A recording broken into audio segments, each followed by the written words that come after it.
It's Wednesday, July 24th, 2024. Breaking news, the president has been cited. Somebody is finally held accountable for something. And if Kamala ends up being the nominee, you're going to hear a lot of this. Next on the AM Update.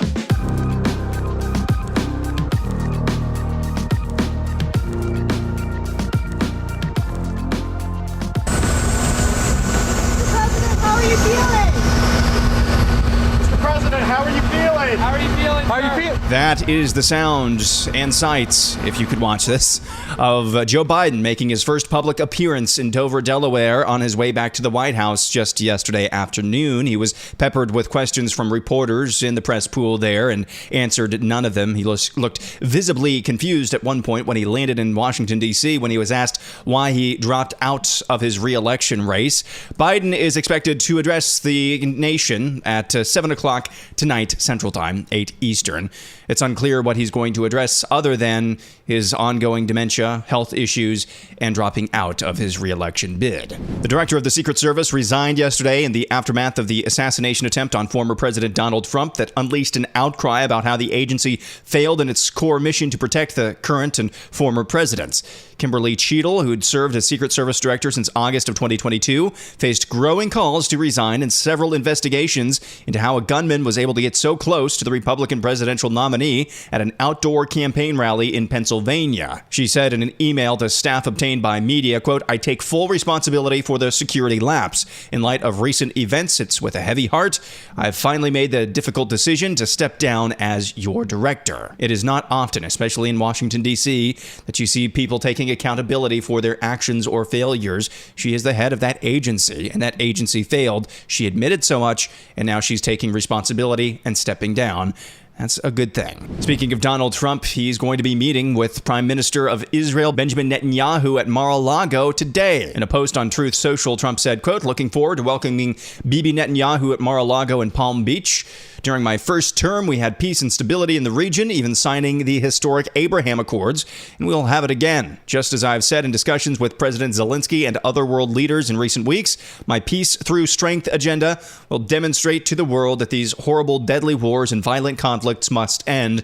Millions are dying, and Kamala Harris is in no way capable of stopping it." That is a pretty power move from the former president, given that Biden had to cancel his meeting with Benjamin Netanyahu amid the president's health issues. So here's Chuck Schumer giving his full-fledged support to the vice president. Now, today is a great, great day for the Democratic Party and the country. Vice President Harris will soon be our nominee and will be elected president in November. We are brimming with excitement, enthusiasm, unity. She said she would work to earn the support of our party, and boy, has she done so in quick order. Vice President Harris has done a truly impressive job securing the majority of delegates needed to win the Democratic Party's nomination to be our next president of the United States. The vast majority of my senators quickly and enthusiastically endorsed her. So now that the process has played out, from the grassroots bottom up, we are here today to throw our support behind Vice President Kamala Harris. I'm clapping. You don't have to. I'm very uncomfortable. See, the problem is there that most Democrat voters don't have a problem with the insane, psychotic levels of gaslighting you just heard there. This is the actual quote that he says. The process has played out from the grassroots bottom up. No, it didn't. Everybody knows that. But he also knows that he can just tell his base of support. The process has played out from the grassroots bottom up. And all of his supporters, all of the Democrats, will sit back and say, the process has played out from the grassroots, bottom up. We are excited for Kamala Harris. Of course, there is a subsection on the right as well. That's just as robotic with whomever the nominee would be for the Republican Party. But man alive, that's almost respect levels of psychotic gaslighting there from Chuck Schumer. Moving on, some good news. This is one of the, I think, only objectively good things that has come out of the Biden administration in his now going on 4 years in the White House. A federal judge yesterday rejected a bid by a tree trimming company to block a U.S. Federal Trade Commission rule from taking effect that would ban agreements commonly signed by workers to not join their employers' rivals or launch competing businesses. U.S. District Judge Kelly Hodge in Philadelphia said in a written decision that the FTC, which enforces federal antitrust laws, has the power to ban practices that it deems anti-competitive, including the use of so-called non-compete agreements that curb competition for labor. Hodge, an appointee of Joe Biden, denied a bid by the ATS Tree Services business to block the rule pending the outcome of the lawsuit. About 30 million people, or 20% of U.S. workers, have signed non-competes, according to the Federal Trade Commission. This is, in my estimation, an objectively good thing. This is anti-competitive, non-compete clauses. I'm sure that there are some very narrow cases in which, you wouldn't want trade secrets potentially being shared with your competition, but most run-of-the-mill non-compete clauses, we're not trading in nuclear secrets here. It's just something that is done so that employers really don't have to worry about more competition. More competition is always a good thing. That always works out in the end, and I think this is a positive development. What is not a positive development is this story out of Michigan. Here is this report from the Upper Peninsula of Michigan from WLUC-TV. Listen to this. Hancock City Police say they need your help to find someone who could have caused a string of incidents over the weekend. The cases range from vandalism to a hit and run involving an ATV. TV6's Vinny Lavia joins us in the studio to break down what we know. Vinny. Grace, Cody, the Hancock Police Department is asking the community to help identify a suspect in a string of incidents in the city yesterday. The incidents are 2 vehicle vandalizations and a hit and run. All 3 are suspected to be politically motivated. In all 3, the suspect was driving an ATV four-wheeler. The hit and run was at a residence on Anthony Street at roughly 5:45 in the afternoon. An 80-year-old resident was setting up a Donald Trump support signs in his yard. According to the police, the driver had pulled out the signs, and when the resident tried to put them back, the driver came back into the yard and ran the resident over. The resident is now at Portage Health in critical condition. We're not sure what could happen. Could he die from these injuries? Possible. If there's anybody out there that has any information on the person driving this four-wheeler, please call the Hancock Police Department. So that is upsetting in and of itself. An 80-year-old man nearly lost his life because somebody had given himself over so badly and so deeply to political idolatry, anti-Trump hatred. An 80-year-old nearly lost his life just for putting out a Donald Trump yard sign. That's just an awful story, but it gets worse. A 22-year-old man who was identified by the City of Hancock Police Department in Michigan as the suspect just mentioned in that TV report has been found dead. According to a press release from the sheriff's office, Hancock, Michigan police received a message from an individual who said they wanted to confess to a crime involving an ATV driver within the last 24 hours and asked authorities to send somebody to pick that driver up. When responders arrived on scene, they discovered the man dead, cause of which appeared to be a self-inflicted gunshot wound. Just an absolutely brutally evil turn of events.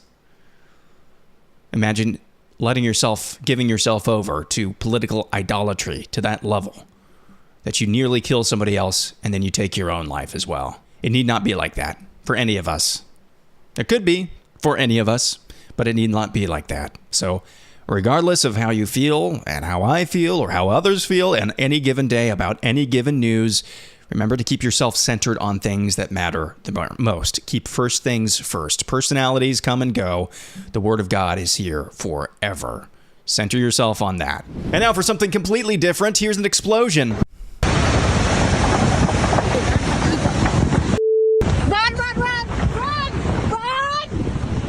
That is the sound of Biscuit Basin in Yellowstone National Park with an abnormally large explosion. Biscuit Basin area of Yellowstone National Park in Wyoming is closed following a hydrothermal explosion yesterday morning.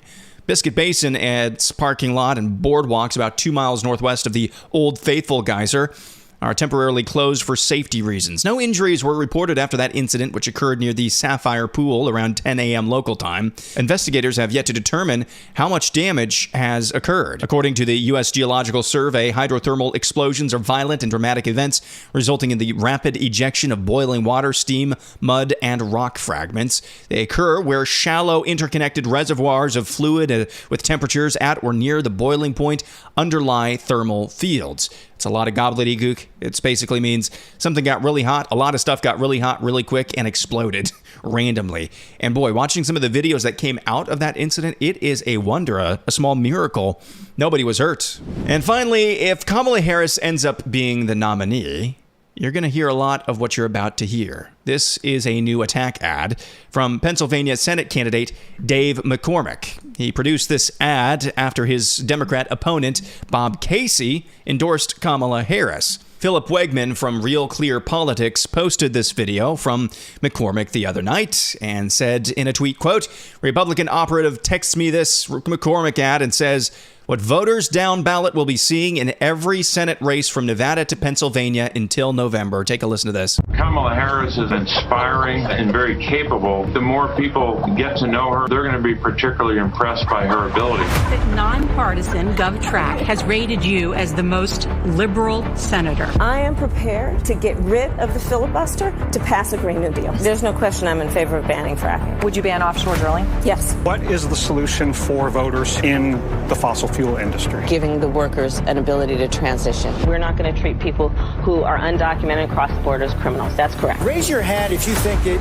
should be a civil offense rather than a crime to cross the border without documentation. Abolish ICE. Yeah. Is that a position you agree with? And we need to probably think about starting from scratch. Outdated, it is wrong-headed thinking to think that the only way you're going to get communities to be safe is to put more police officers on the street. Would you support changing the dietary guidelines? Yes. You know, the food pyramid. For people yes.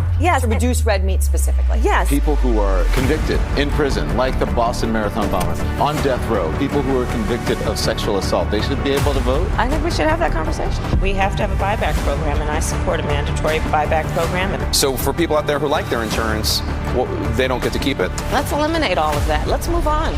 I am opposed to any policy that would deny any human being public health, period. The more people get to know her, they're going to be particularly impressed by her ability.